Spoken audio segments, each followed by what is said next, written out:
Masayang araw po, mga ka-PL. Pinamamahayan ng sangkaterbang peste ang naiya. Allah, nung isang araw, surot ang kumurot sa mapuputing hita ng mga kababaihan, nangati at namaga.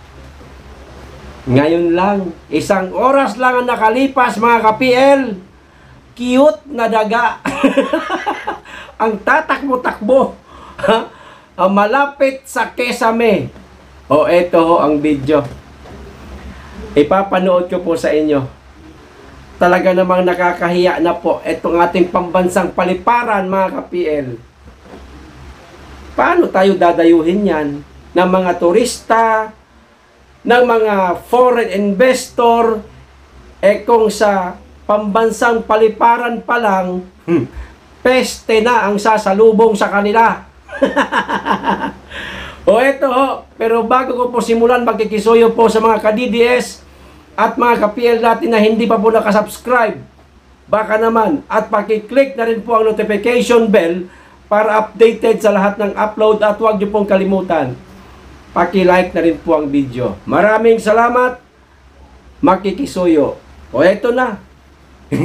Panoorin na po natin si Ratutu, ano ba yun yung sa palabas, yung daga na nagluluto. Magaling magluto. O ito na ho, panoorin na natin.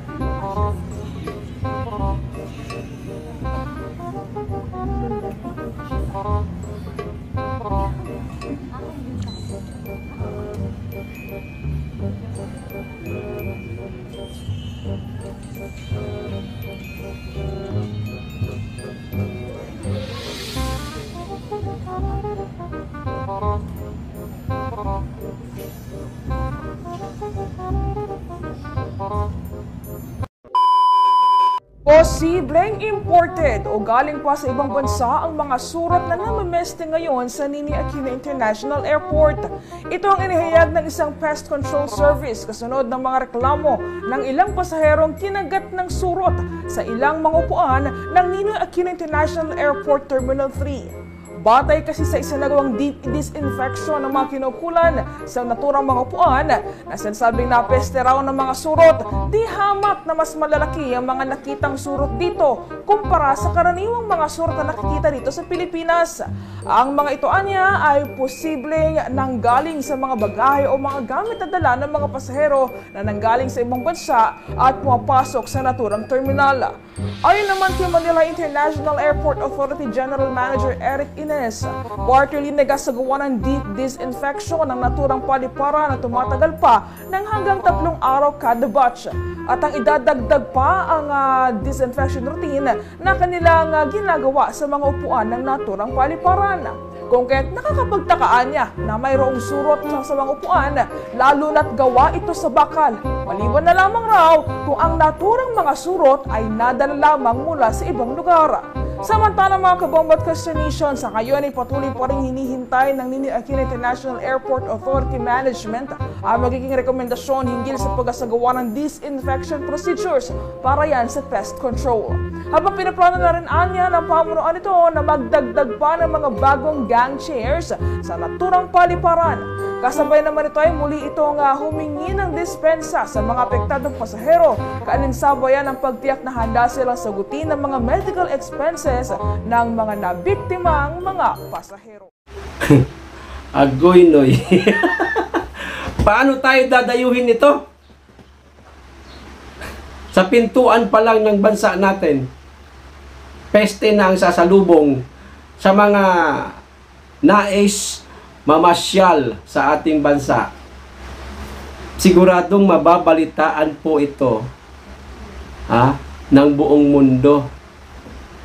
O eto, ang komento ng ating mga kababayan.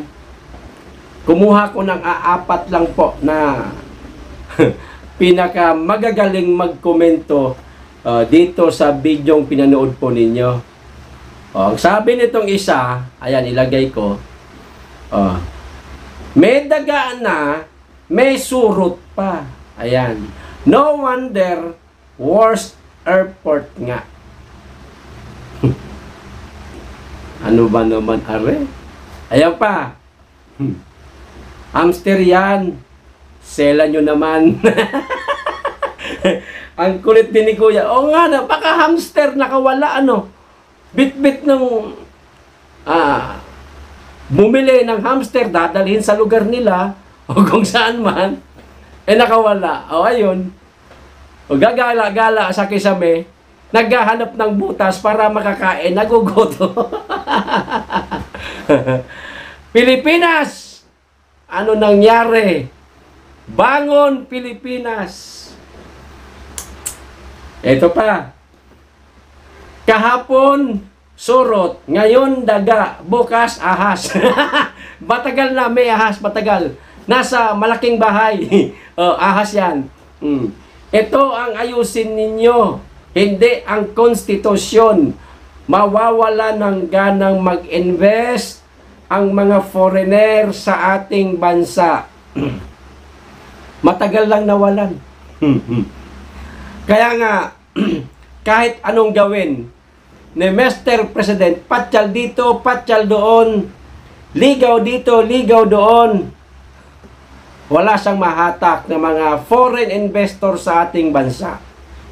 Maliban sa mga peste na pinamamahayan na itong ating pambansang paliparan, mga kababayan, bahain pa ang lugar natin, mataas sa singil sa kuryente.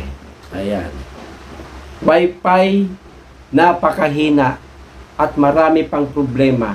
Andyan na yung mga kawatan, akyat bahay, di ba? Hold upper. Bakit meron yan? Kasi mahina. Mahina ang namumuno. Sabi nga ng ating mga kababayan, weak leader. Ayan. Ito pa.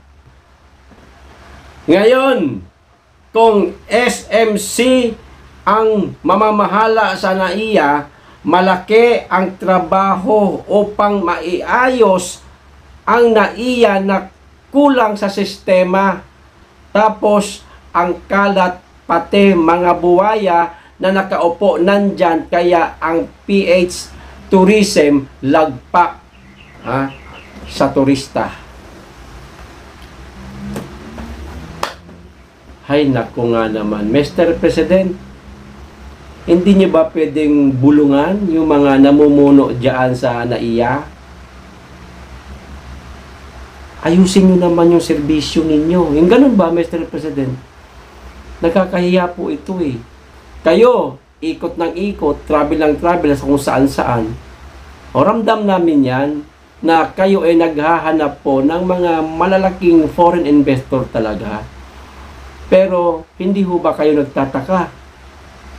Ni isa kung hindi ako nagkakamali, wala pa ho na mga foreign investor na nagnanais na mamuhunan sa bansa. Kasi napakaraming problema po sa bansa.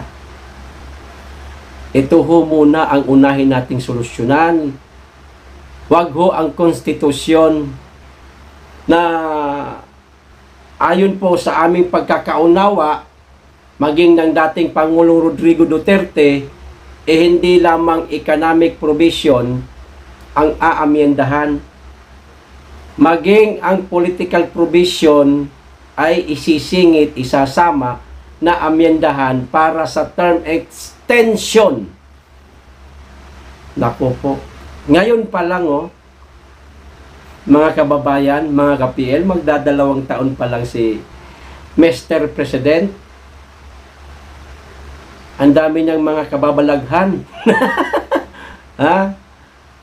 Pondo sa iba't ibang ahensya. Ito, maliliit na problema lang ito eh. PI, Chacha, at kung ano-ano pa. Alam niya ho, ninyo yan kung ano yung ibig kong sabihin. Yung mga problemang na mga nababalitaan po natin. Paano tayo aasenso niyan? Pambansang paliparan, may gumagapang.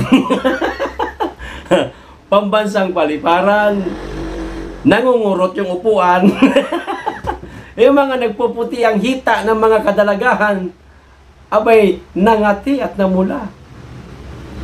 Kayo, mga kababayan, mga ka-PL, ano ho ang masasabi ninyo? Hanggang dito lang. Paki-comment na lamang po. Maraming salamat sa inyong lahat. Mag-iingat kayong lagi at higit sa lahat, mahalin po natin ang Pilipinas. Be blessed.